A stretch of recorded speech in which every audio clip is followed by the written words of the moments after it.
কে কে আছো আমার মতো যে রাতের বেলা ভাত খেতে ভালোবাসো? আমি তো বেশ রাতে জমিয়ে ডিমের কষা আর ভাত আর সাথে কাঁচা পেঁয়াজ নিয়ে বসেছিলাম। সত্যি এত সুন্দর হয়েছিল না তরকারিটা খেতে, অমৃত যেন অমৃত।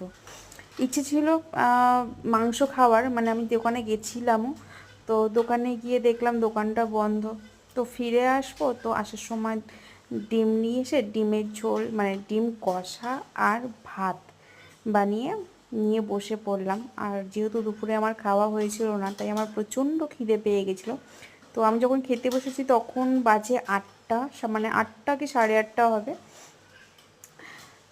তো আমি তাড়াতাড়ি ডিনার করে নিয়েছিলাম। আর সত্যি অসাধারণ হয়েছিল তরকারিটা খেতে। আমার তো বেশ পছন্দ হয়েছিল, মানে নিজে রান্না করে নিজেই প্রশংসা করছি। আর আমি ডিমের কুসুম খেতে অতটা ভালোবাসি না, অ্যাকচুয়ালি ডিমটা খেতেই আমি অত ভালোবাসি না, তবুও মাঝে মধ্যে যেটা মনে হয় আর কি।